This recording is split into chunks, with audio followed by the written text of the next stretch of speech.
We are now going to discuss this issue of a new world order. As we saw in Revelation chapter 17, the kings of the world give their power unto the beast. In the Keys of this Blood, Malachi Martin tells us that the greatest geopolitical giant of our age is the Pope.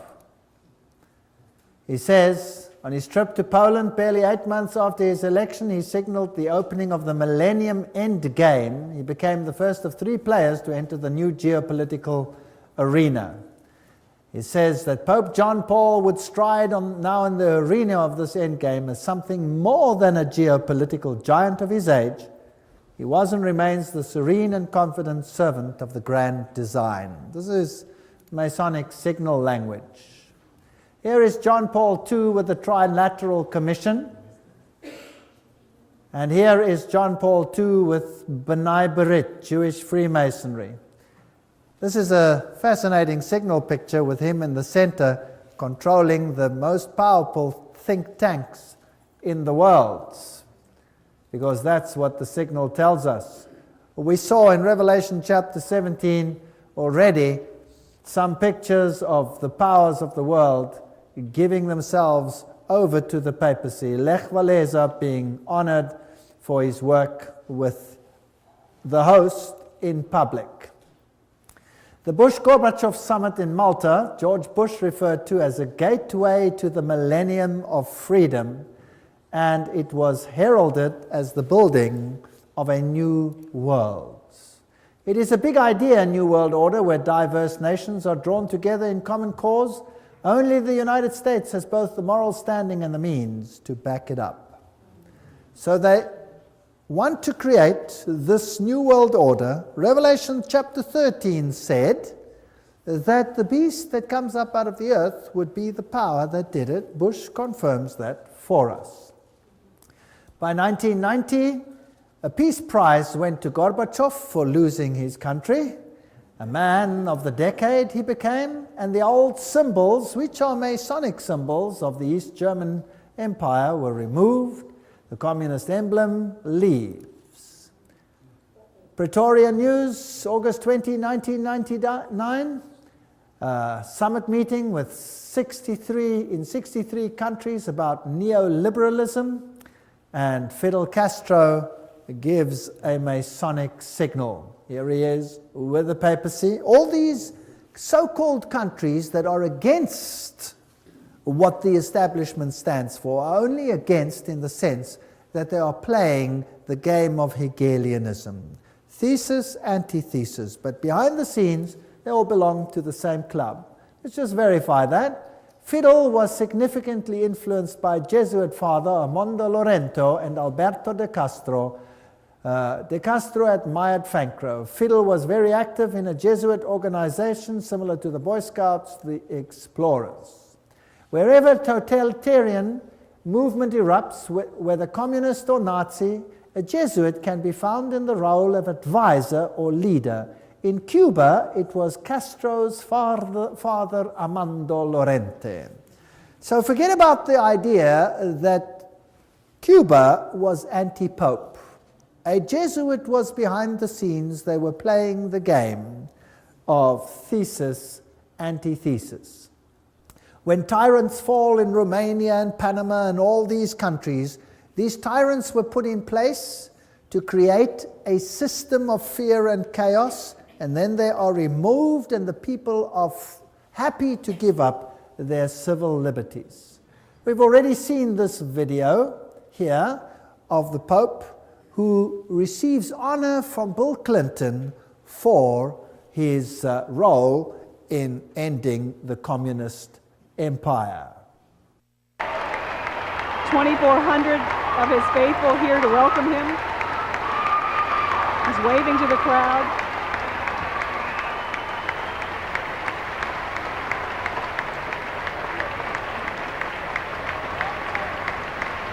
Archbishop Regali is alongside the Pope as he shakes hands with the First Lady. We honor you for helping to lead a revolution of values and spirit in Central Europe and the former Soviet Union, freeing millions to live by conscience, not coercion, and freeing all of us from the constant fear of nuclear war. Your Holiness, on behalf of all of us gathered here today, indeed on behalf of all the people of our beloved nation, we welcome you back to America. Ladies and gentlemen, His Holiness Pope John Paul II and the Vice President of the United States and Archbishop. Pope declares the European community heaven sent. Very fascinating. Konrad Adenauer, who was the German Chancellor at that particular time when this was being devised, well, he is to be declared a saint. Can you believe that? He is to be declared a saint for his work. Pope declares EU heaven sent. And saints at the moment, Roman Catholic principles, they are to be declared saints. Now, to bring about the European Union, they had Maastricht. Maastricht is a Roman Catholic little town in a Protestant country in the Netherlands. And the symbolism there was very interesting. The 12 stars, they represent also the 12 stars that you have in the book of Revelation, which they apply to Mary rather than to the woman in white. It is also fascinating that the European Union issued a poster which was posted all over Europe where they had the Tower of Babel under construction. Can you see that? This was posted all over Europe, and the stars were upside down representing the goat of Mendes. This is Satanism.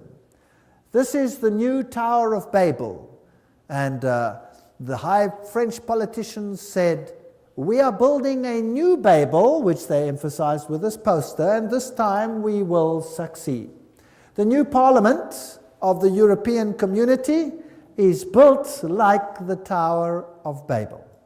In fact, it has a plaque on the inside or a poster which says precisely this. And it has these scaffolding to give the appearance that it is under construction. This is rather arrogant. This is the new European identity card, and if you look at it at the back and you turn it upside down, what do you see?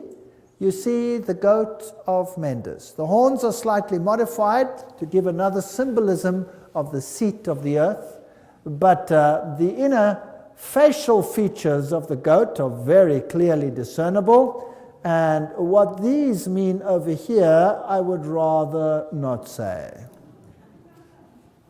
If we look at the high politicians of Europe, those that played the role in all of this, they are Masonic. That is a Masonic handshake between Schröder and Kohl, signifying the new Mason is taking over where the old Mason is leaving.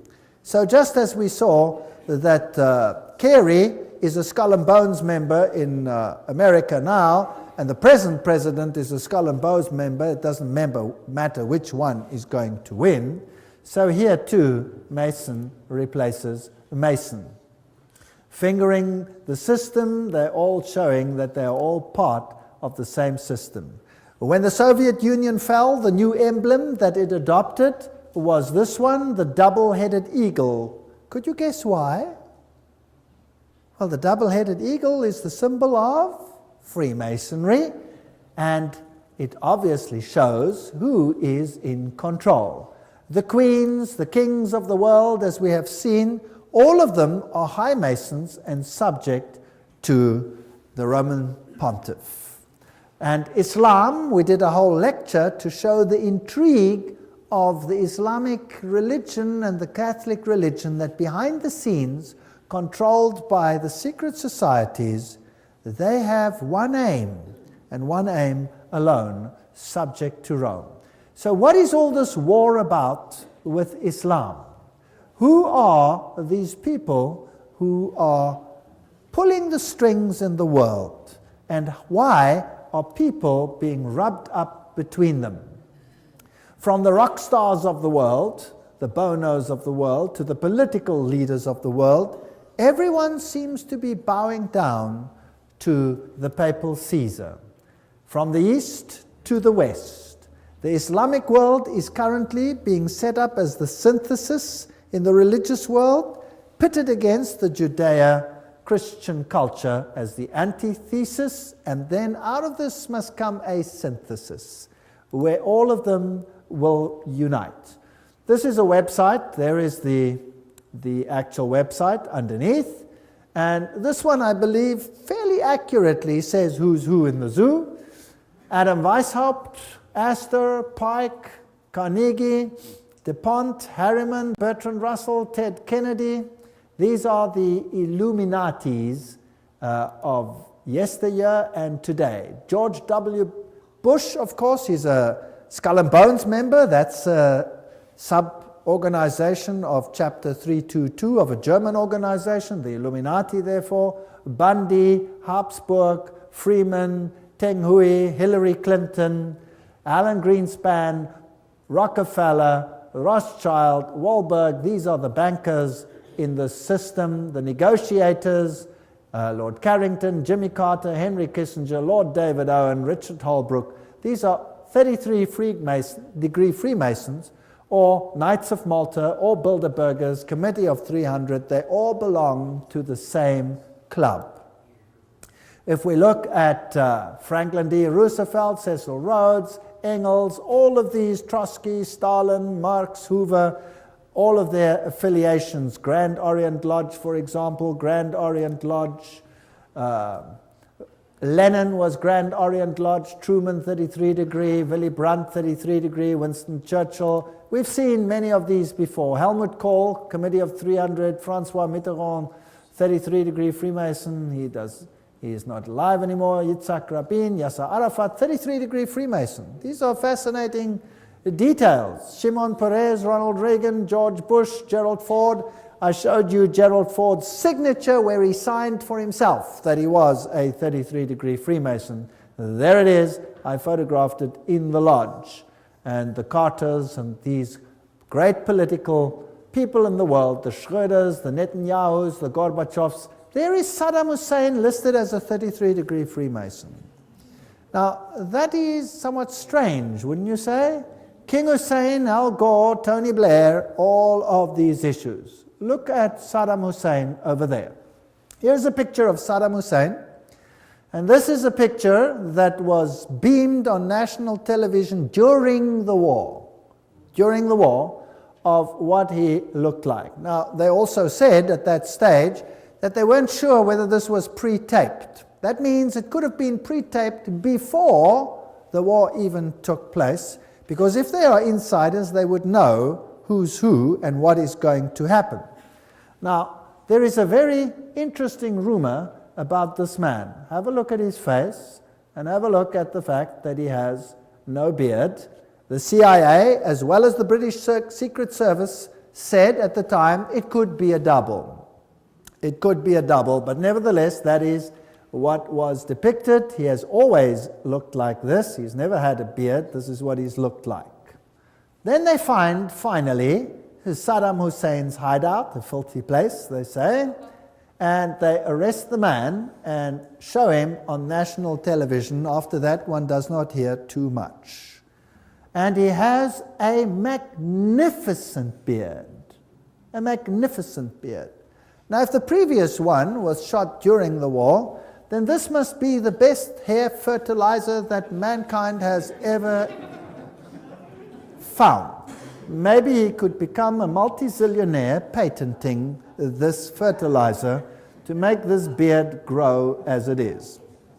They used at least 3 doubles. Who knows who this man is?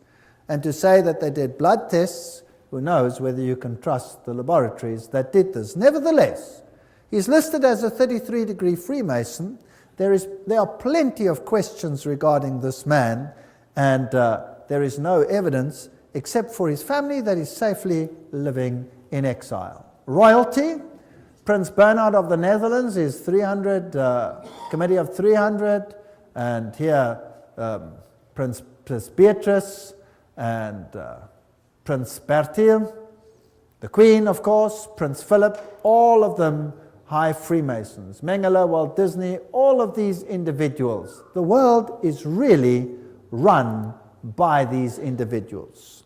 Here is the Duke of Kent giving the Masonic handshake under the Masonic shield. He is the current Grand Master. So he is the highest Freemason at the moment, if you like, because a king may not be, or a prince may not be the Grand Master. He is currently the Grand Master. So here is the highest Luciferian in the country at the moment.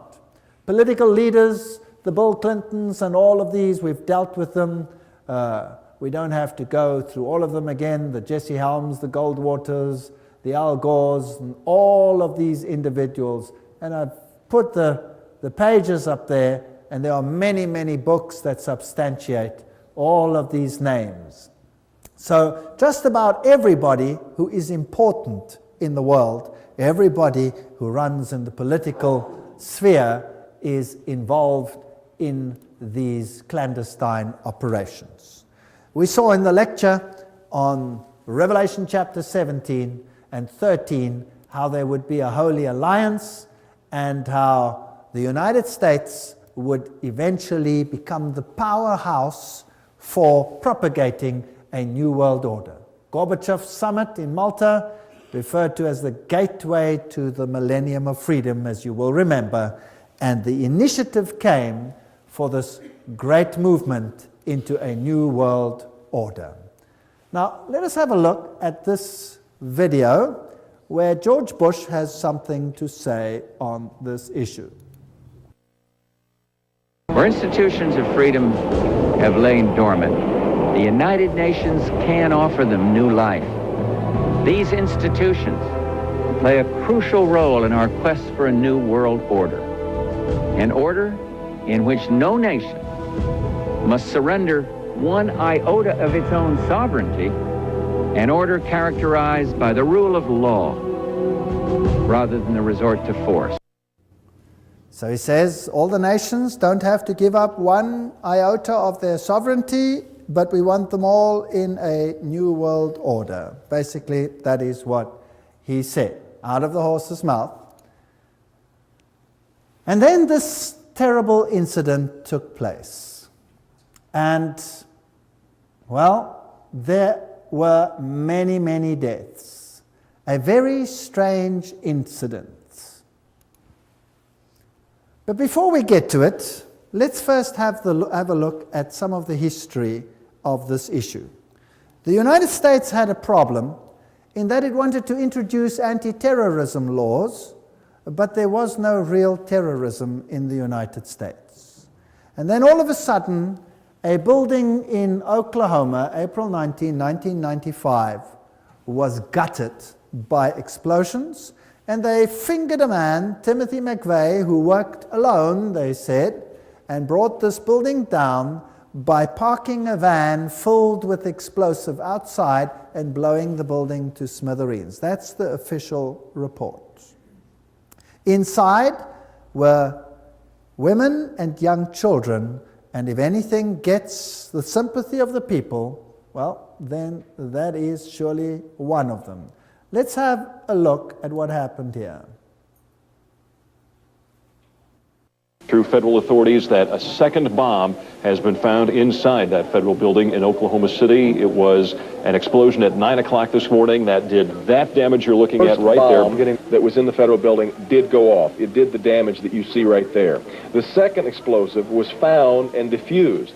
The third explosive that was found, and they are working on right now as we speak, I understand, both the second and third explosives, if you can imagine this, were larger than the first.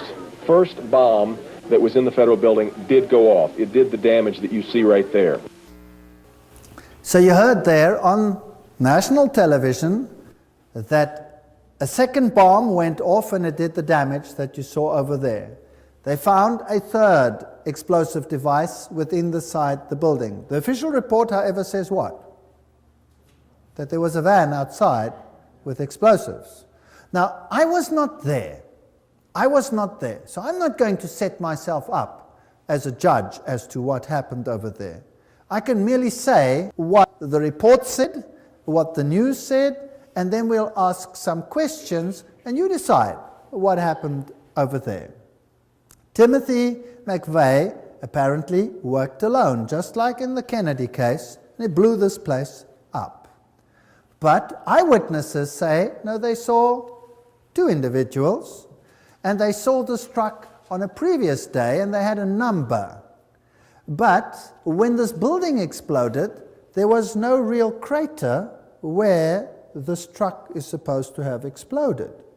Now, if a truck explodes outside the building, there must be a crater, and the building must implode. But the building didn't implode, it exploded. And that was done by a device on the inside, as you heard over here.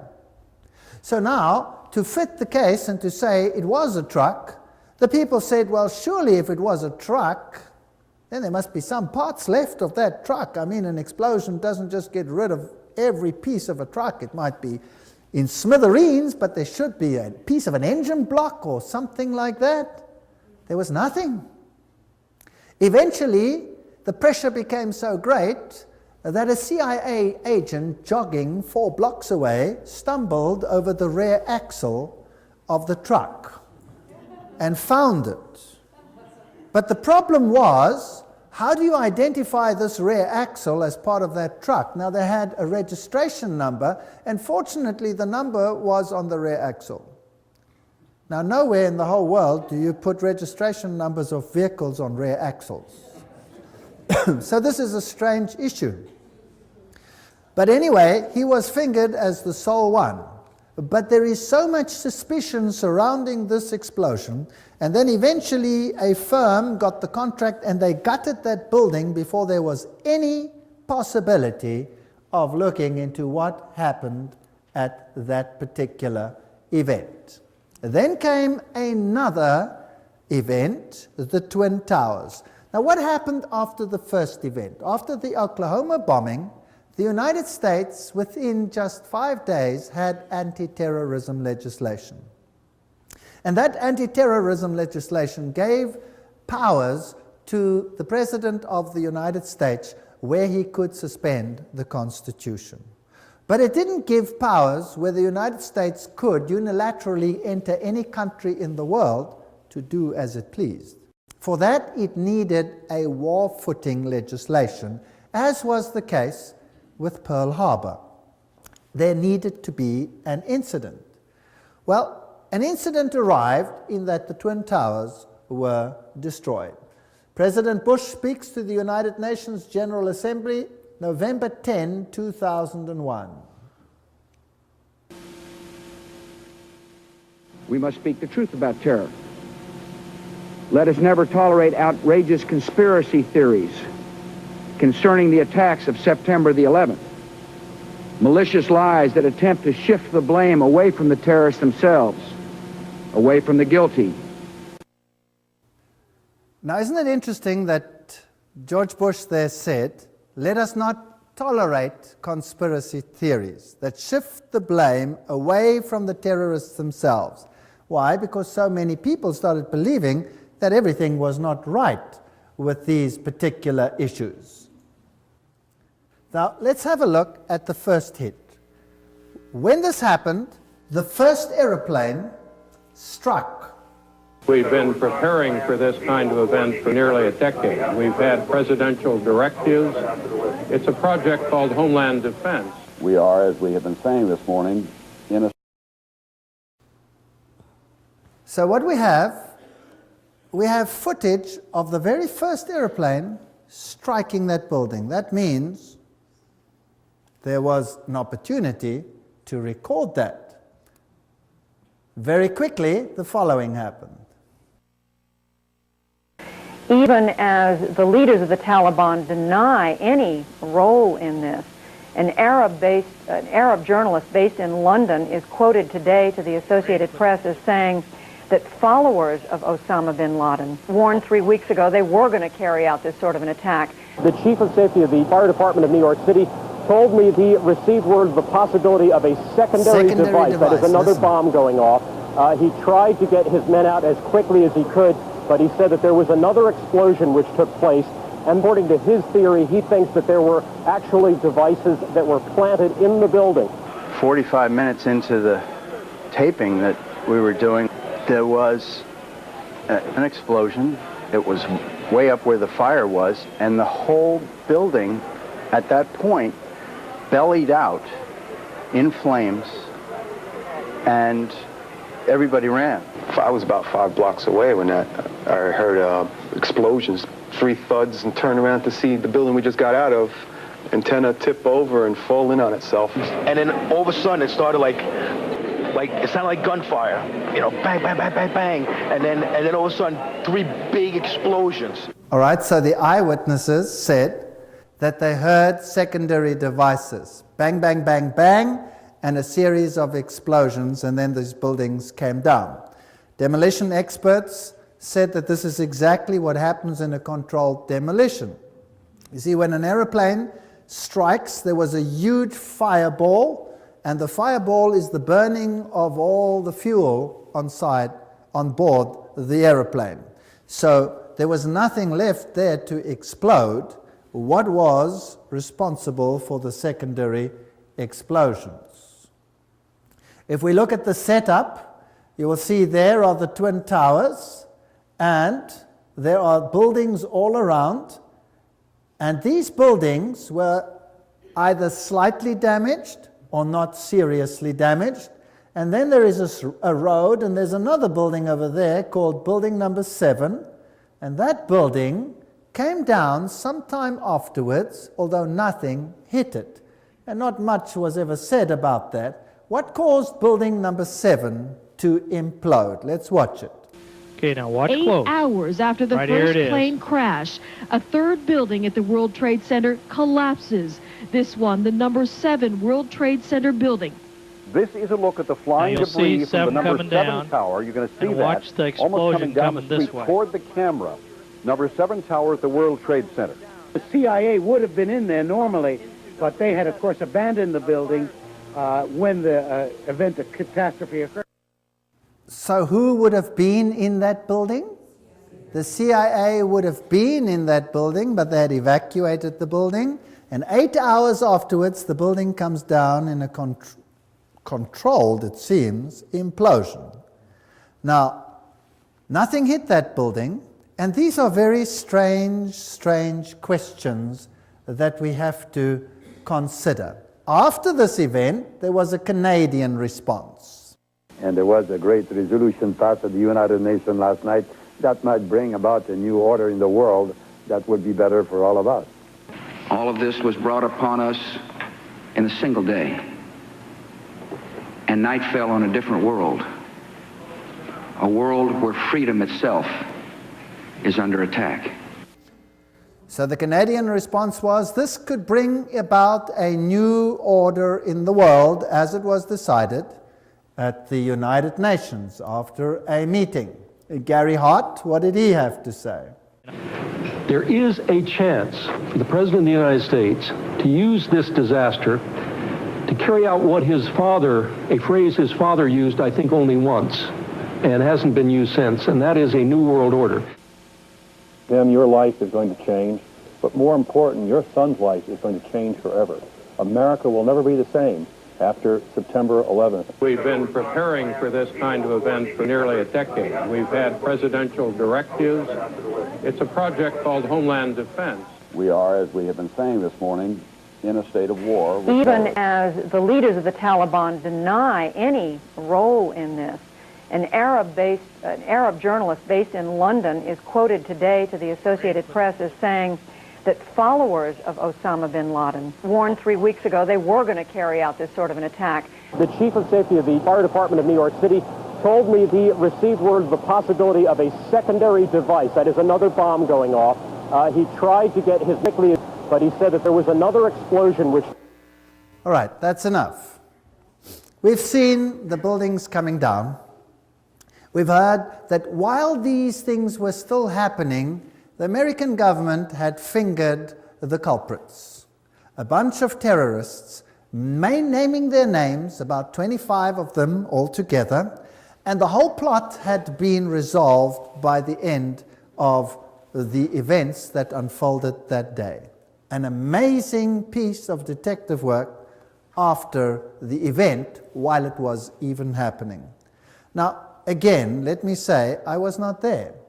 So let me tell you what has transpired and what people have said about these issues in the world, what has been published, and what is fact that cannot be disputed. And then I don't make a judgment because I wasn't there.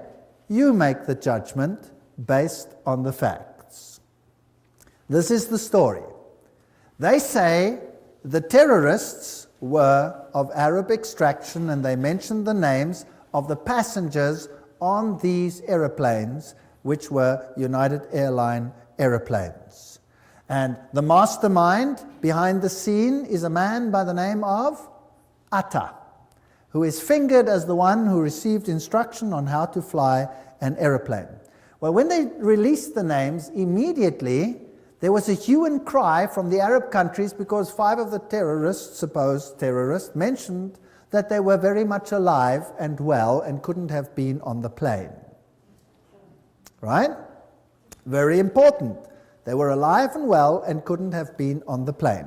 How did they know that Atta was the mastermind? You see, on his way to the airport, he had just happened to leave his documents in the taxi that was transporting him. So they had his documentation. Which terrorist would leave his documentation behind? That is the one question. The next point that is very interesting is that they have evidence that he was the man because he wrote a suicide note. This is all fact. This is all published fact, what I'm saying now. I'm not making this up. This is all referenced. This is a fact. You decide the rest for yourself. Now, he wrote a suicide note. And this suicide note, he then placed within his suitcase. And then he handed in the suitcase, as we normally do when we go onto the aeroplane. Now, which person would write a suicide note that was going to be destroyed in an aeroplane crash? Does that make any sense?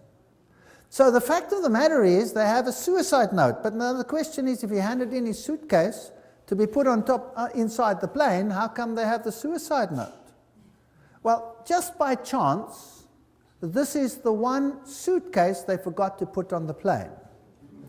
And that is how they have his note.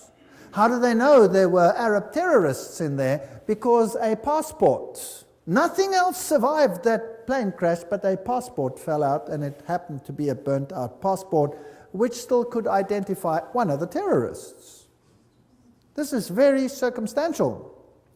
Now, as these aeroplanes with absolute precision struck those twin towers, their black boxes were totally obliterated. These are of titanium and are designed to survive such crashes. There is no evidence of them whatsoever. They have been totally destroyed. So we have a very strange situation. What hit building number 7? Nothing hit it, but it came down in like fashion. And there is plenty of evidence that there were possibly secondary devices in the buildings, as you heard from the commentators themselves. So what about the infrastructure of the aeroplanes? Well, there are certain parts lying there, so there was definitely a situation where those planes hit that particular building because you have wheels and all kinds of components of the aeroplanes surviving. Even those crashes with those tremendous explosions, there were parts of these aircrafts everywhere. Every time an aeroplane crashes, there are huge pieces of fuselage and etc. which remain, and they sometimes can fit all these things together, and that was also the case at the Twin Towers. 3 days before those buildings came down, 3 days before, the shares in the airlines had been sold at a turnover such as had not existed ever before. And certain banks bought these. So somebody might have been tipped off that something was going on. And then a very interesting case, there was a man in your country, in Canada, who happened to be in prison.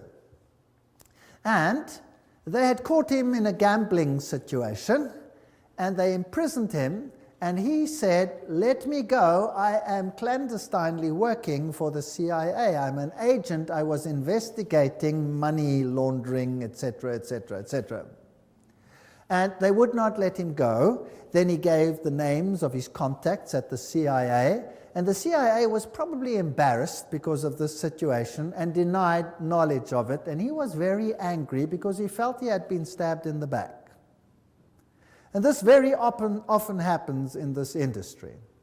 And so he wrote a letter before the September 11 attack outlining some events that were going to take place, and he mentioned that aircraft were going to fly into the Twin Towers and into the Pentagon. Now, nobody made any use of these, but when it actually happened, then this came to the fore. So here was a CIA agent who said ahead of time that this was going to happen. Could be chance, could not be chance. You decide for yourself. A certain Atta, the man who is supposed to have planned this, with only in-flight training, with absolute precision, they went into those buildings. This is an amazing story. Received funds, $100,000 US, from Pakistan's secret service into his bank accounts. And they worked very closely with the United States. So here had been a transfer of money, but the plot doesn't end there. Das Böse sitzt im Pentagon. Facts. The evil sits in the Pentagon. Now, who is this man that wrote this? This is the political scientist Thierry Meyssan from France, and he has some very interesting to say. Who was it? What happened over here? How come they had all the names of all these people, and yet there is no real evidence that these people were actually on board? Here's the story. I'm just giving it to you with the passengers, the machines that flew into these Twin Towers. And then there's this fascinating case of the other aeroplane that went into the Pentagon. And here are the pictures that were published. The dates were strangely wrong. They were September 12, but apparently they said it's because they released them the next day. And what you see is smoke over there. There are no debris parts, nothing. Here is a piece missing, no picture. There you have an impact of a flame, and you have this fireball over here. That's it. If you look then on the lawn, this is all that was found, but no part of a United Airlines aircraft. No parts, nothing whatsoever. This is the hole that was seen after the event, and most of this hole happened well after the event. So the question is, why are there no aircraft parts? Again, all the black boxes disappeared. There were no black boxes that survived, and the hole is way too small for something like that to actually have happened. Because nowhere in the world, even in the Lockerbie disaster, there was a case where there were no aircraft parts. Nothing. There was just nothing. What is even more interesting in this situation is when you look at this, when the United States rules the world, the Catholic Church will rule the world. Archbishop Quigley, 1903. Let me go back to this September 11. To rule the world, you have to be able to have access to the entire world whenever you want to, however you want to.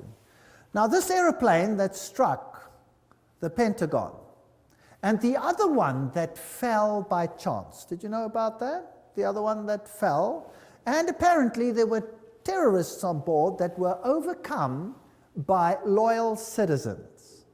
The interesting part is that that aeroplane struck the ground and never struck any building. It came down. And as it came down, there was a hole in the ground. And the mayor and the first people of that area ran to the place, and here was a hole in the ground, but no aircraft debris. None. None whatsoever. Not the slightest piece. Nothing. So the whole aircraft disappeared into a hole, which was not very large, and there was no debris and no black boxes and nothing. Something like this has never, ever happened ever before. But what is even more sinister is the following. Because the people that had died on the aeroplane, their descendants or their inheritors cannot claim if there is no body. But in the investigation, they identified every single human body with their blood group and body parts that were given to all the family. There were no aircraft parts. There was nothing of that nature found. No aeroplane whatsoever. And yet, they could identify everybody. Does that make any sense? It doesn't make any sense whatsoever. And there were apparently phone calls between the aircraft and the Pentagon. Such was the information that was released. And the information was that there was a terrorist group, Arab terrorists, that were attacking this place. And the phone call was made with a handy, with a cell phone. But then, of course, they found out that if you make a phone call with a cell phone, then you get an account for that phone call. And there was no record of such a phone call. So the Pentagon backtracked one and said, yes, excuse me, we didn't actually get the phone call from a cell phone. We got it from the onboard telephone. That's how it happened. And again, they did an investigation. If you make a telephone call on an onboard phone, then you swipe your credit card through it, and there must be a record of a credit card transaction from that phone. But there was no record. So the Pentagon backtracked again and said, yes, that is true, but it was done as a collect call. That's why there was no credit card, because the individual had forgotten the credit card. But you cannot make a collect call from an onboard telephone. And there the story died.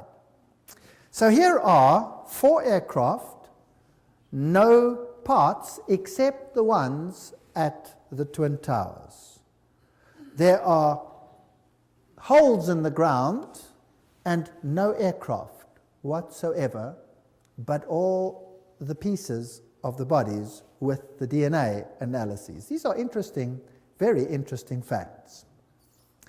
They had planned previously in the Bay of Pigs one such operation, apparently, this is history, where they were going to dupe the world by having one aircraft take off, land, the people get out, and then another one, radio controlled, take off and create the situation that they wanted without any people on board. This had been done before in the United States. So ask yourself the following questions. How is it possible that all this circumstantial evidence points to nobody out there? Nobody out there. Then came anthrax scares. And when eventually someone high up in politics suggested that it seems to come from a laboratory within, suddenly there was absolute silence. So let us not continue with the September 11 and ask and say it was this or that party. The fact of the matter is this is a very strange situation. And if you look at the high role players in the United States, whether it's Madeleine Albright or any one of them, they use brooches which depict Luciferian connections like goats and all of these. President Clinton here is receiving the host publicly, and he claims not to be a Roman Catholic. That is impossible.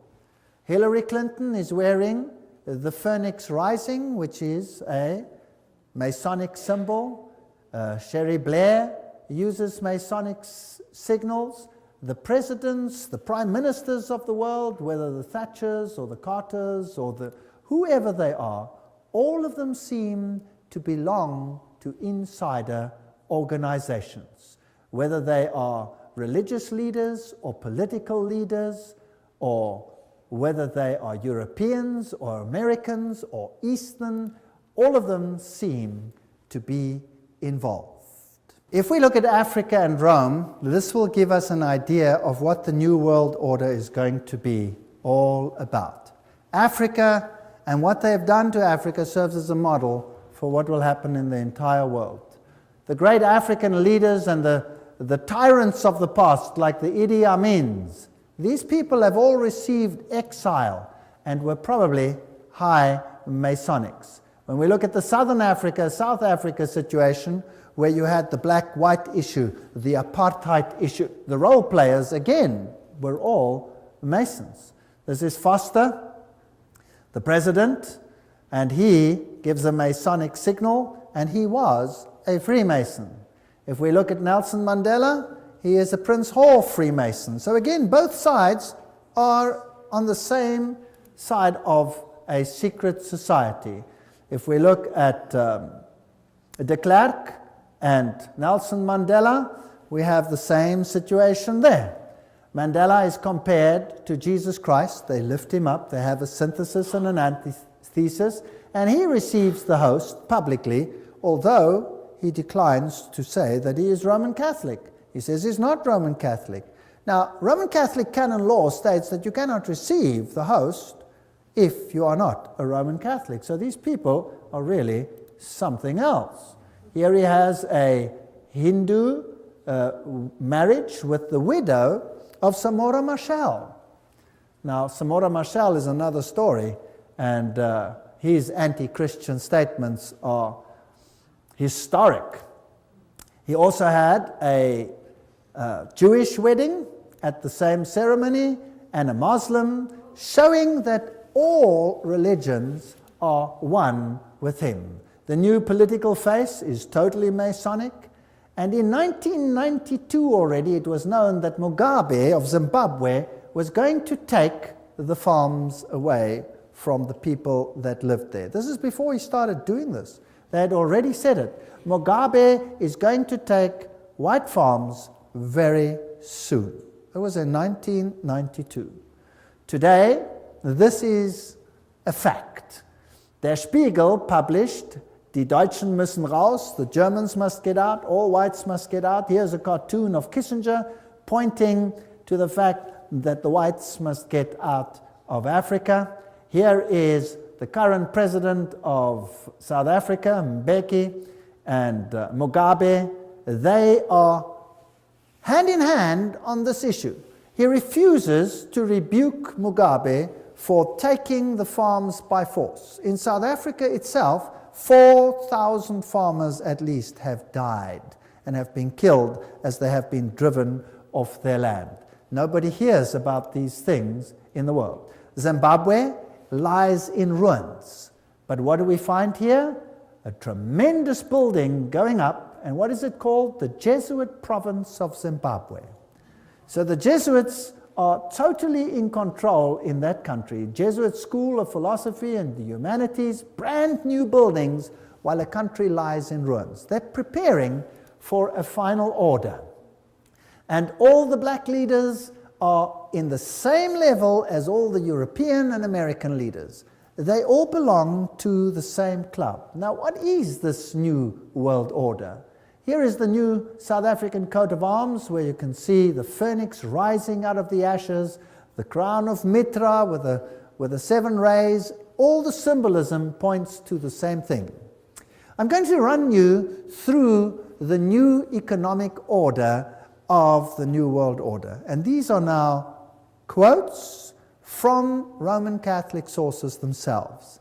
And I would like to tell you that you haven't experienced anything yet. Waiting to come to you. And I can tell you what it feels like because I have experienced it. If you ever want to read an interesting book, read Ecclesiastical Megalomania, but I'll be quoting from encyclicals and all these things. According to canon law, the control of all property of the Roman Church state belongs to the Pope, its supreme emperor. Everything I say will have a quote now. Everything is substantiated by either a papal encyclical or any one of these. Now, communism took all property away and made it the state's property. Capitalism says the property belongs to the individual and nobody has the right to take it away. Now, if that is thesis and antithesis, then something in between is what we will want. So the Pope condemned communism, but he also condemns capitalism. The New World Order will be something in between in the name of fairness. So let us have a look at these issues. The economic thought of the Roman Catholic Church, private property. Thomas Aquinas wrote no treatise on economics, but his thinking based on that of Aristotle is foundational for understanding the economic thought of the Roman Catholic Church. Every time there is a quote. Now, what did Thomas Aquinas say? Roman Catholic economic thought is developed by the popes in their encyclicals and by the Roman Church State Councils, has been a contributor to 1. Feudalism, guild socialism in Europe during the Middle Ages, fascism in Italy, Spain, Portugal, Nazism in Germany in the 20th century, interventionism and redistributive state in the West, including the United States in the 20th century, and liberation theology in Latin America and Africa in the 20th century. What does this mean? Thomas Aquinas said, the possession of all things in common is natural law. Thomas wrote, the possession of all things in common and use of universal freedom are said to be of the natural law, because to wit the distinction of possessions and slavery were not brought in by nature, but devised by human reason for the benefit of human life. Now what does all that mean? It simply means property is for common good. You may own it, but it is for common good. The community of goods, wrote Thomas, is ascribed to natural law, not that the natural law dictates that all things should be possessed in common and that nothing should be possessed as one's own. So you may possess things, yes. But because the division of possessions is not according to natural law, but rather arose from human agreement, which belongs to positive law, they talk such drivel, it's interesting, never mind. Hence, the ownership of possessions is not contrary to natural law, but an addition thereto devised by human reason. Let's continue. Thomas wrote, hence, whatever certain people have in superabundance is due by natural law to the purpose of succoring the poor. Okay, now we're getting there. You may possess things, whatever you possess, but whatever you possess more than you need is there for the common good of those that don't have. Does that make sense? Now, what if you create two classes of individuals, the rich and the poor? Or what if there is a situation where you have two classes, the rich and the poor? You can go across the world and you can look at the rich nations and the poor nations, and you will find that the rich nations are all the Protestant nations. Have you noticed that? All the Protestant nations are the rich. Now, what if you had a plan to disinherit them all, so that you would again be ruler and they would have to come and beg at your feet for anything like that? Now let's have a look at this, how this unfolds. For the purpose of succoring the poor. Because the goods of some are due to others by natural law, there is no sin if the poor take the goods of their neighbors. Thomas wrote, in cases of need, all things are common property, so that there would seem to be no sin in taking another's properties, for the need has made it common. Okay. Now, there's the aspect of sharing. If I see my neighbor in trouble, as a good Christian, I will help him out, right? Yes. But now we're looking at law. So if my neighbor has need, and who determines the need? He determines the need. I have need. I have a need. I have a need of a television, and I don't have one, and you have one. And you have money, and you can go and buy yourself another one. I have need of your television. Can he then take it without being a sinner, yes or no? According to this, yes. What if you have a car and he doesn't have one? He can take it without sin, according to Thomas Aquinas. Now, this was a long time ago. Surely this doesn't apply today. Well, we'll see. Not only is such taking of another's property not a sin, it is not even a crime, according to Thomas. It is lawful for a man to succor his own need by means of another's property by taking it either openly or secretly, nor is this, properly speaking, theft and robbery. It is not theft, properly speaking, to take secretly and use another's property in a case of extreme need, because that which he takes for the support of his life becomes his own property by reason of that need. In a case of a like need, a man may also take secretly another's property in order to succor his neighbor in need. Ooh, this gets very interesting. Now, did you know that if I leave my property unattended in South Africa and somebody moves in, I cannot throw him out? He's in because he has need. That's the law. And you think that is a South African law? No, that is a British law as well. That is a law virtually all over the country now, but it's not being implemented because the situation is not such yet that it has to be implemented everywhere. Once you start opening the borders and millions of poor people start coming in, well, then there will be great need. What did they do with need overseas? So, in South Africa, people go on holiday, they come back, their house is occupied. And they can't throw the people out. Because their property is in their name, they have to pay the bills, they have to pay the rates, they have to pay all those things, but need made it common, therefore that man can move in. Is that the situation? Yes, it is. It gets worse. The Roman Catholic doctrine of private property is echoed in the 19th century communist slogan, from each according to his ability to each according to his need. Can you see the Roman Catholic doctrine there?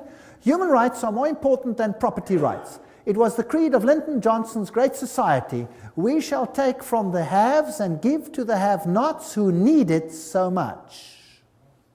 Lyndon Johnson said that. What continent is that? It appears in the literature of fascism, Nazism, liberation theology, interventionism, and socialism. The universal destination of goods. This is John Paul II's expression of it in 1987 in an encyclical called On Social Concern.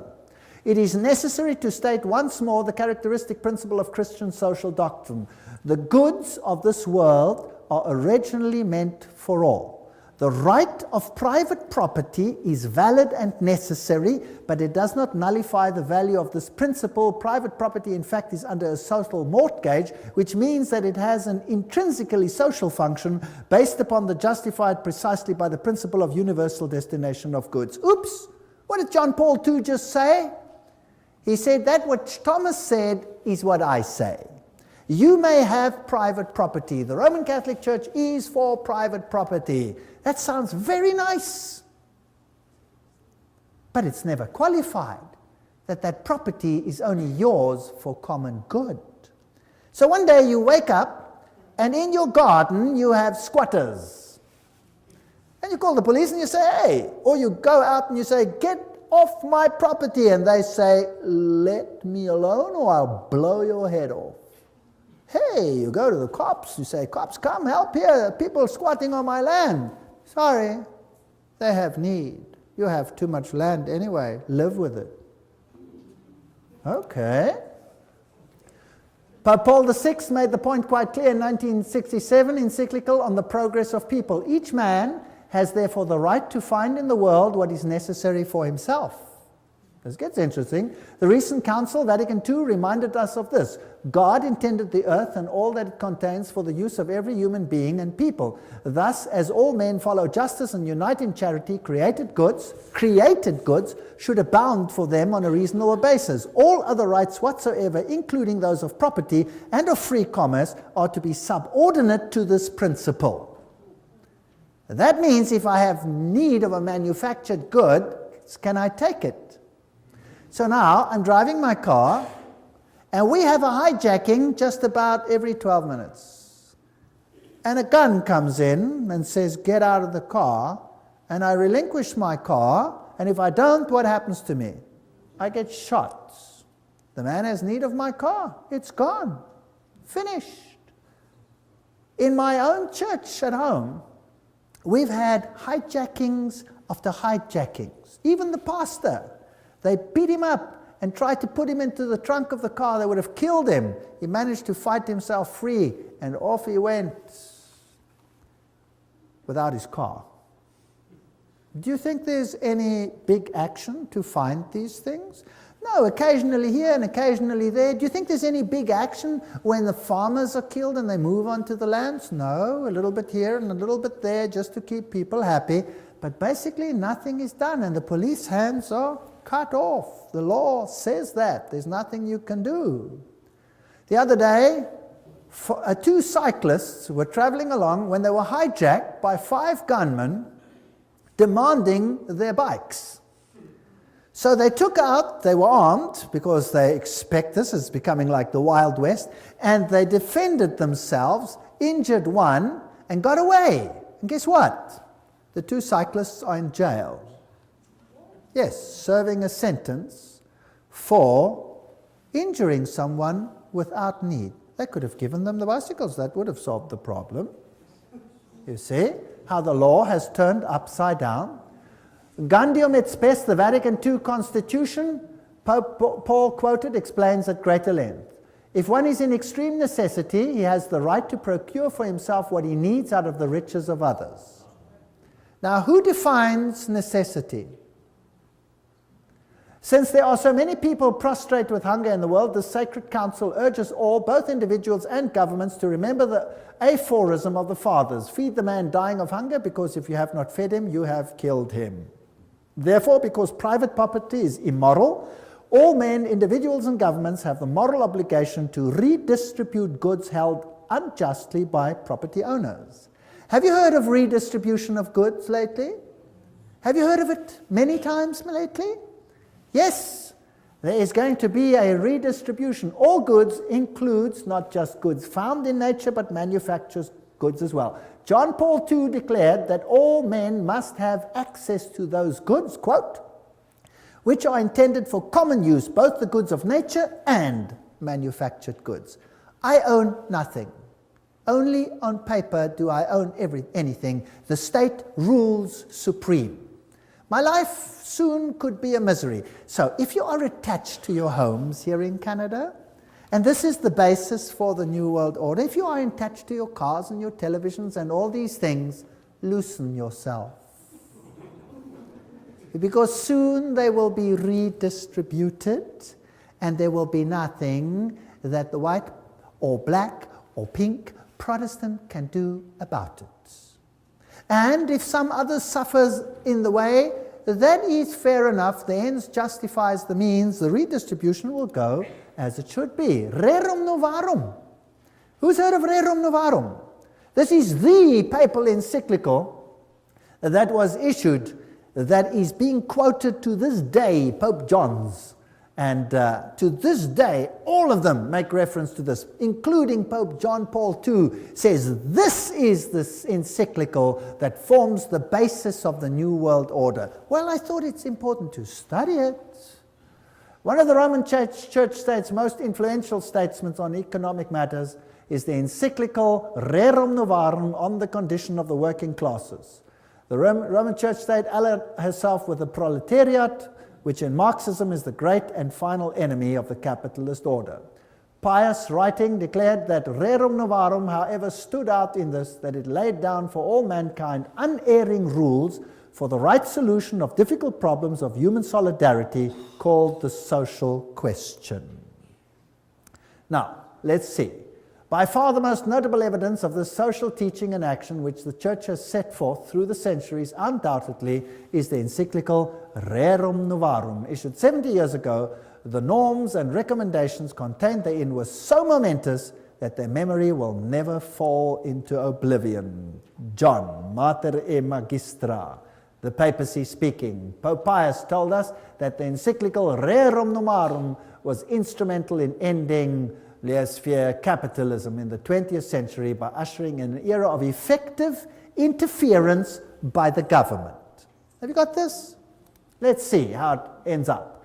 Rerum Novarum was the voice of moral authority needed to ensure the development of effective interference by all governments in the 20th century. How many governments? All. Pius wrote, "It is not surprising, therefore, that under the teaching and guidance of the Church, many learned priests and laymen earnestly devoted themselves to problems of elaborating social and economic science in according with the condition of our age.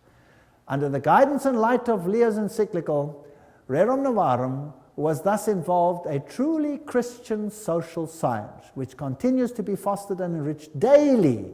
Tireless labors, all these people, labors, now note carefully, of those picked men whom we have named the auxiliaries of the church.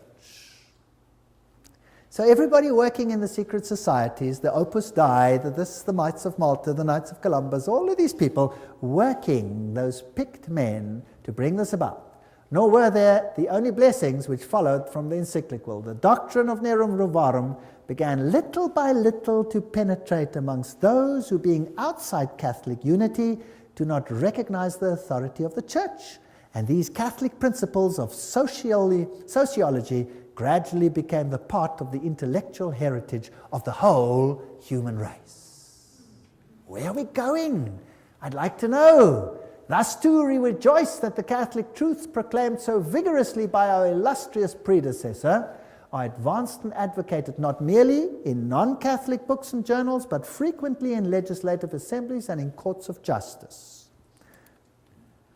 Those picked men whom we have named the auxiliaries of the church, who have been instrumental. This is John Robbins writing. Who are they? Under fascism, property owners may keep their property titles and deeds, but the use of their property is, as Leo wrote, common. Fascism is a form of socialism that retains the forms and trappings of capitalism, but not its substance. This is basically what it boils down to. When we speak of reform of institutions, the state becomes chiefly to mind, not as if universal well-being were to be expected from its activities. And what is the state going to do in all of this? The experiment with economic freedom, Pius wrote, must end, and economic life must again be subjected to planning and government. Who wants to control your economic life? Government. John Paul II wrote, in his Sollicitudo Re Socialis on social concern, it is necessary to state once more the characteristic principle of Christian social doctrine. The goods of this world are meant for all. Private property is under social mortgage. These are the things which will be controlled. He wrote, a faithful echo of the centuries-old tradition of the Church regarding the universal purpose of good. In today's world, wrote the Pope, we are faced with a serious problem of unequal distribution of the means of subsistence originally meant for everybody. Then came liberation theology, and Pius wrote an encyclical on atheistic communism, an age like ours, where unusual misery has resulted. Who created the misery? They created it so that they can create the solution which they want. So, in Africa, they elevate a few and suppress the masses. Then they turn it around and they create the situation that they want. They create communism, they create the chaos. Out of the chaos, they create the social order which they want. So the second reign of terror was supported by the papacy. Father Camilo Terres, who was shot in 1966, declared, the Catholic who is not a revolutionary is living in mortal sin. Pope John Paul II wrote in 1968, the Church does not hesitate to defend fearlessly the just and noble cause of human rights and to support courageous reforms leading to a better distribution of goods, including earthly goods such as education, health service, housing, and so forth. Now we come to human rights. What did we read about in the French Revolution? What's going to be the standard of the world? Human rights. You have a right to property. You have a right to anything that you have need of. We are convinced that the theology of liberation is not only timely, but useful and necessary. That's what the Pope says, not me. This is his words directly. John Paul II, letter to Brazilian bishops. It should constitute a new stage of the theological reflection initiated within the apostolic tradition. And then he refers to Rerum Novarum. Franklin Roosevelt, when he was elected, he made Professor Ryan part of his administration. Now, who was he? Ryan wrote in 1931, The workers have a claim upon industry for all the means of living, from the time they begin to work until they die. When industry does not do it directly, then it is the business of government to enforce it upon industry. See how it starts? Right. Now, let's look at some of the human rights. You have a right to freely found unions for working people. You have a right to culture, a right to emigrate, a right to immigrate, a right to food, a right to clothing, a right to rest, a right to medical care, a right to just wage, a right to life, a right to safe environment, a right to personal security of workers, a right to family life, a right to private property, highly qualified of course, a right to common use of all goods is just thereafter, so that means nothing. A right to work, a right to pension, a right to old age, insurance, a right to association, a right to security, a right to integrity, a right to social services, a right to strike, a right to choose a state of life freely, a right to found a family, a right to education, employment, good reputation, respect, appropriate information, a right by the upright, blah, blah, blah, protection of privacy, right for freedom, professional training, quality, right to adequate health care. Oh, it's laborious. How do you control that? How do you control it? If you're going to control every aspect of that, then you must control every aspect of a person's life. You will not be able to go to the toilet in future without making a triple application to the Vatican.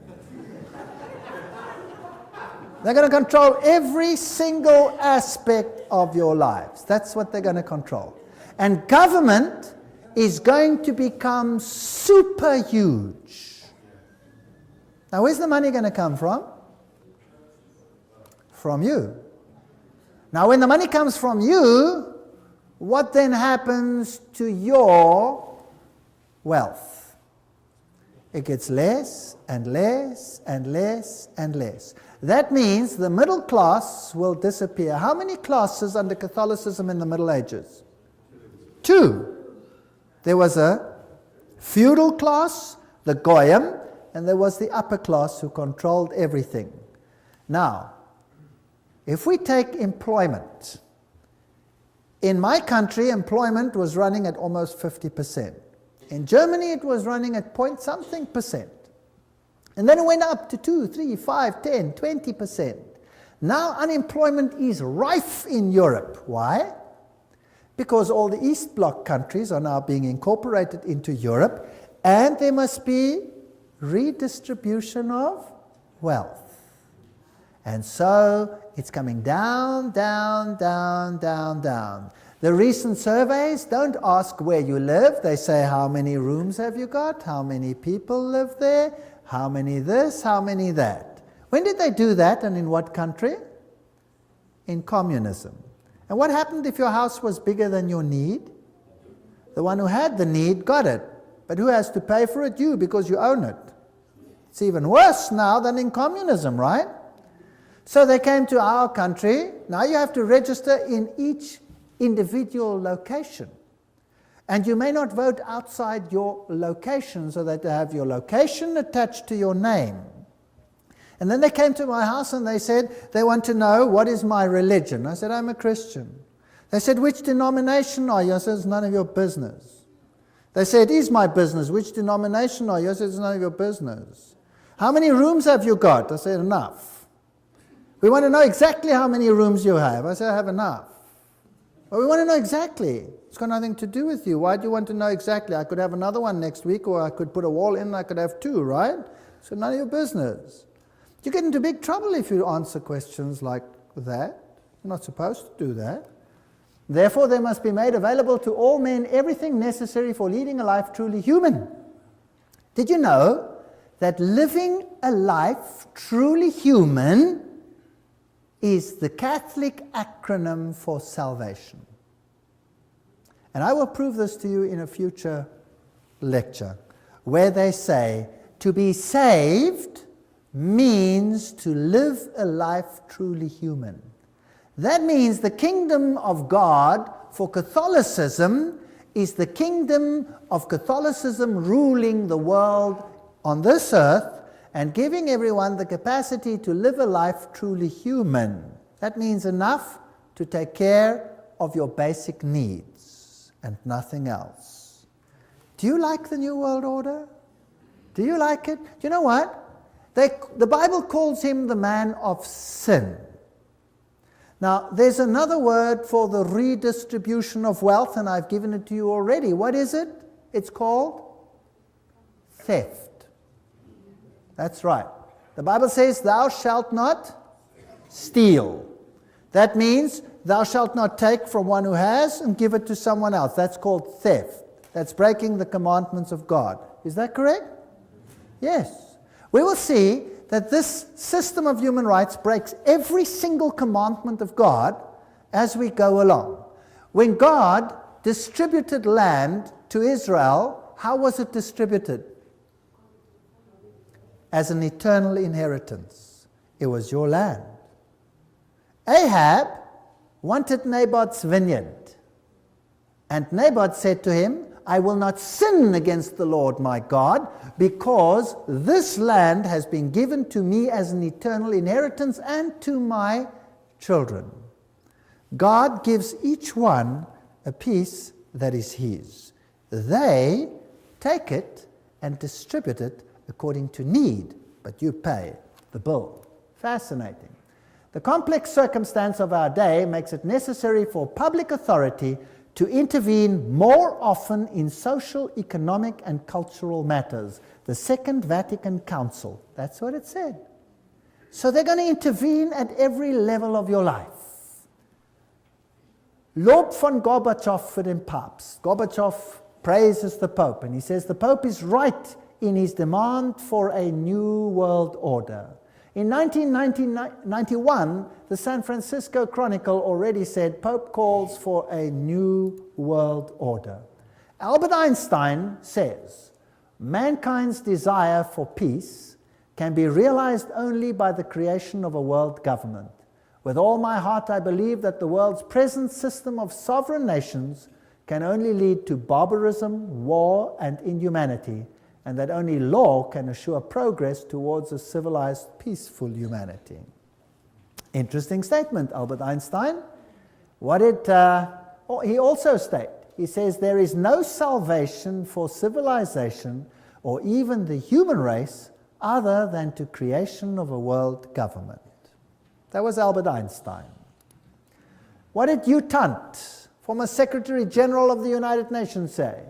He said, world federalists hold before us the vision of a unified mankind living in peace under a just world order. The heart of their program, a world under law, is realistic and attainable. What did Mortimer Adler say? World peace is impossible without world government. Winston Churchill. These are big names. I'm not talking about small fry. The creation of an authoritative world order is the ultimate aim towards which we must strive. Charles de Gaulle, nations must unite in a world government or perish. How do you do that? How about creating so much conflict that everybody will be willing to give up their sovereignty? Do you know what? In South Africa, I give these lectures to the public. The people are in despair. They are being robbed, driven off their land, they're being murdered. Our houses look like prisons. We cannot go to sleep without locking everything. In my very own little block, we've had murder after murder after murder, and robberies, aggravating robberies, and nothing seems to happen. The police don't even care. They don't even come out. Because there is so much turmoil all over the place that they cannot even cope with it. So who cares about your little problem that you've just lost everything? Take it to the insurance and see if you can get it back. Irrespective of the pain. They come in, they move in, they take all your private papers, they burn them. You have no record of your life, everything's gone. They sell the furniture they don't want, and the rest they keep for themselves and say, get lost. It's now time for redistribution. You had land before, now it's my land. That's how it goes. This is the New World Order. Welcome to the New World Order. Bertrand Russell, the only possibilities are now world government or death. The Humanist Manifesto, too, urges us to move towards the building of a world community. Robert Miller, former Assistant Secretary General of the United Nations, said, "We must move as quickly as possible to a one-world government, a one-world religion, under a one-world leader." I wonder who that is going to be. These are big, big names that I'm putting on the screen. These aren't speculators here and there. I'm often accused for speculating. Well, the biggest speculators are these people themselves. And what about this man? We saw how peace and unity was to come about. It was great. A great feeling of excitement, of peace, unity, of love. Peace, love, and unity. Unity. Yes. Unity? Yes. All nations will come and worship before you, Lord, and worship before you,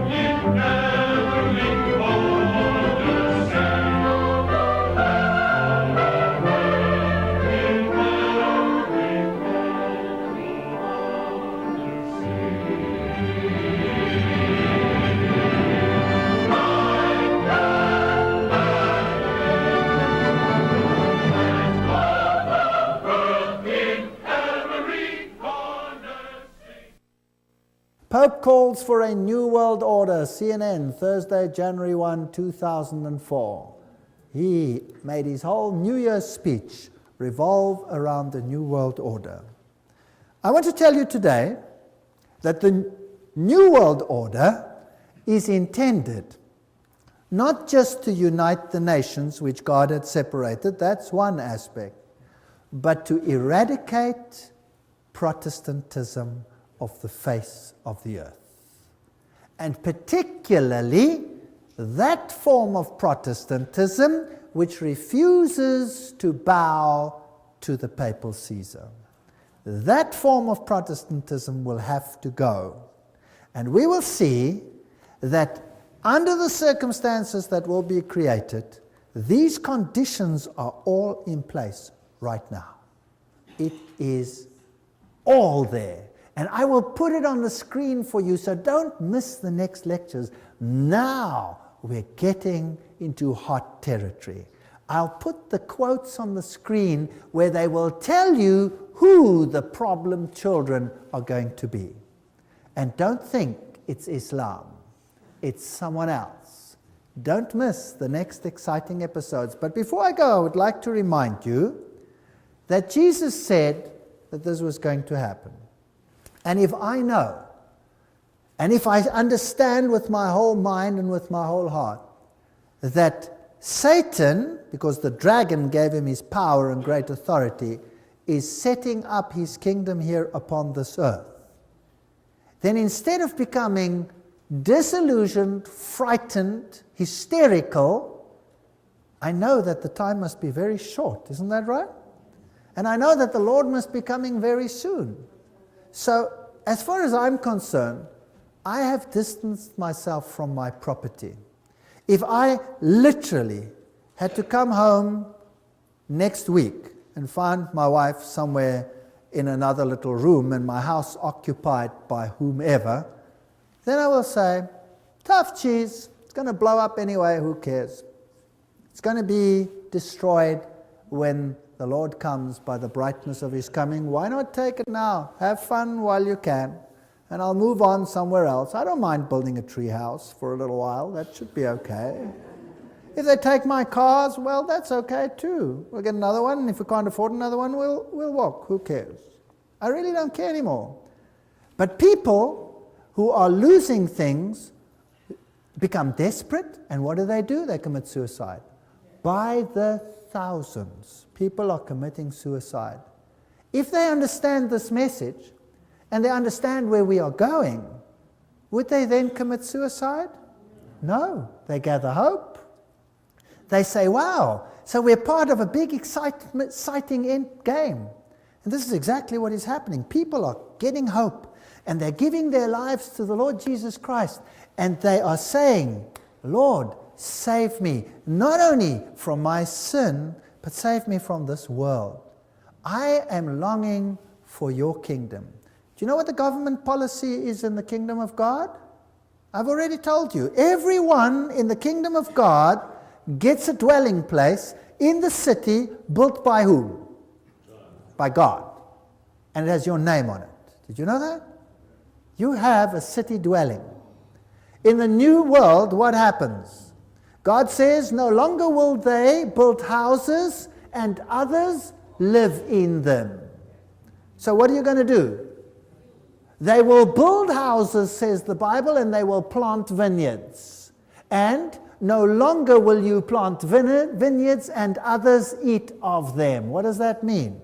That means you will have a country dwelling where you will have a farm which God will bless. And who does it belong to? To you. For how long? Forever. Forever and ever and ever and ever. That's God's policy. So who cares about what they're going to do? Who cares? And eye has not seen, nor ear has heard the wonders that God has prepared for them that love him. That does not just include the glory of seeing our King in heaven. It includes everything that goes into making life pleasant. And the new kingdom is worthy of waiting for. Really. I look forward to the new kingdom of God. It'll be a great place. And we will unfortunately see this world go from bad to worse. And I don't want to lie to you and say it's going to get better. I'm going to tell you it's going to get worse. Very much worse. What happened in the French Revolution is the forerunner of what will happen in the entire world. There will be anarchy like you cannot believe. But if you are under the protection of the Most High, nothing will happen to you. So why not accept him? Why not say, Lord Jesus, I want you to be my personal Savior? Why not say, Lord, clean up my life. Let's walk together, because your government is the only one worth having. And imagine looking in his face and saying, wow, this is my God. I've waited for him. He will save me.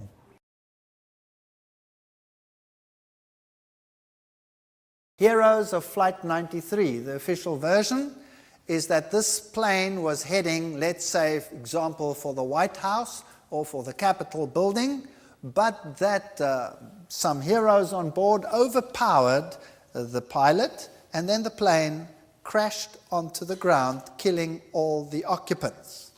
Very fascinating stuff. By the way, of all the 4 aeroplanes involved, no black box has been found. No black box. They are designed to withstand such crashes. There is not one that has remained. Now at Shanksville, what happened here? Now this we don't have in English, it's in German, so subtitles have been put underneath, and you can read it in English as you go along, and we can see what happened. Here the people come, and they now interview the mayor of Shanksville, who was one of the first at the scene, as to what actually was present when they arrived. And you will find something very interesting. Ernie Stahl, der Bürgermeister der nahegelegenen Gemeinde Shanksville, erinnert sich. Ja, mein Schwager und ein guter Freund von mir waren die Ersten hier. Sie haben in Shanksville an einer Straßenecke gestanden und sich unterhalten. Ihr Wagen stand gleich in der Nähe, und so waren sie die Ersten hier. Dann kam erst die Feuerwehr. Alle waren wie vor den Kopf gestoßen, weil sie zu einem Flugzeugabsturz gerufen wurden. Aber da war kein Flugzeug. Kein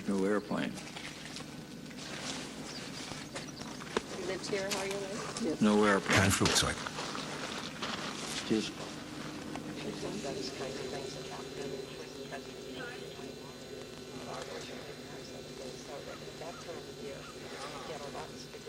Sie wurden hier zu der Unfallstelle geschickt und da war kein Flugzeug? Nein, da war nichts. Nur dieses Loch. Das ist es, was Sie sahen. Ich dachte immer, das sei die Absturzstelle. Das ist sie. Aber da ist nichts zu sehen. Das Flugzeug hat sich total zerlegt. Puff. Es krachte auf den Boden und löste sich auf. Vollkommen. Sage. Flugzeugtrümmer? Nicht. Stolz präsentiert die Fotografin ihr Werk genau an der Stelle, von der aus sie das Bild geknipst hat. Eine pilzförmige Rauchsäule, wie sie auch von anderen Augenzeugen beobachtet wurde. Das ist das, was wir gesehen haben. Sieht fast aus wie ein Pilz. Afghanistan. Nach einem Bombeneinschlag bildet sich genau die gleiche pilzförmige Rauchsäule wie in Shanksville.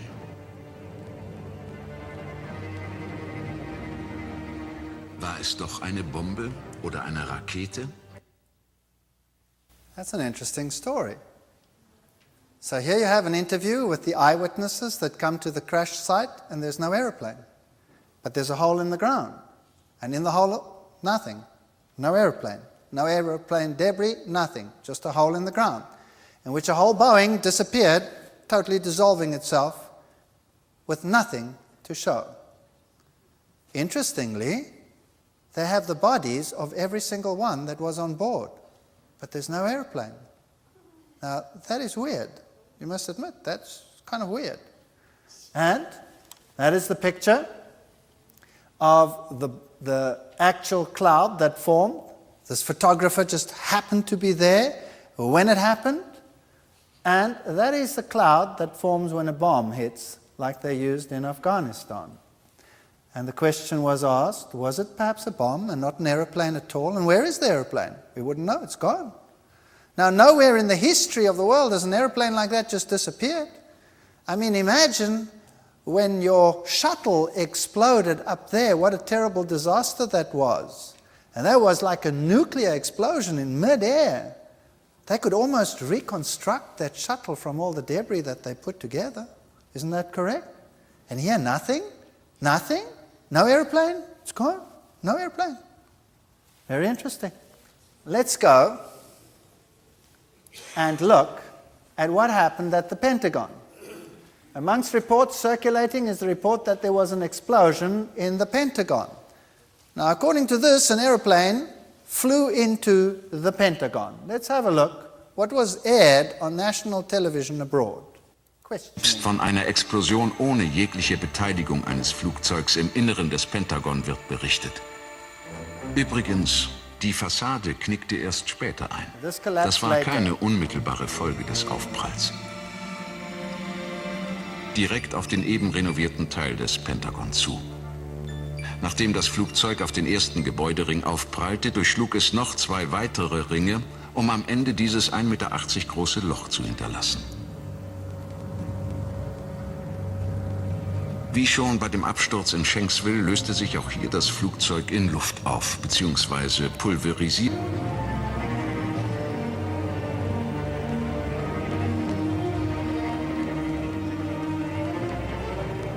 Auch nicht im Inneren des Gebäudes. Dafür nichtssagende Details. Eine Uhr, ein verkohltes Telefon, verrußte Räume. Einrichtungsgegenstände. Well, there you have it. That's the second one. Here comes an airplane, crashes into the Pentagon, goes through a hole, leaves a hole 1.8 meters wide. A whole airplane leaves a hole 1.8 meters wide. The rest of it collapsed later. Inside the building, no airplane debris. It's completely dissolved, gone. But there are clocks and there are telephones and furniture. They seem to have survived. Nothing else, no engine block, no nothing survived. No airplane. Whereas, if you go to the World Trade Center where everybody saw the airplanes fly in, what do you find there? this is the situation. Ganz anders die Situation am World Trade Center. Trotz der viel massiveren Zerstörung stolpert man hier förmlich über Flugzeugteile. There was no problem there. That was a massive explosion. If anything should have ripped those planes apart, it should have been there. But there's lots of debris of airplanes. But at the Pentagon, nothing. Not a thing. At Shanksville, nothing. No airplane. Dissolved completely. The fact of the matter is that immediately after these events, the power was granted to act internationally. And you had massive legislation, homeland response, all of these things came in. Now, I'm not saying who it was, I'm not saying what transpired, I'm just giving you the facts as they were, and you decide whether the official version is okay.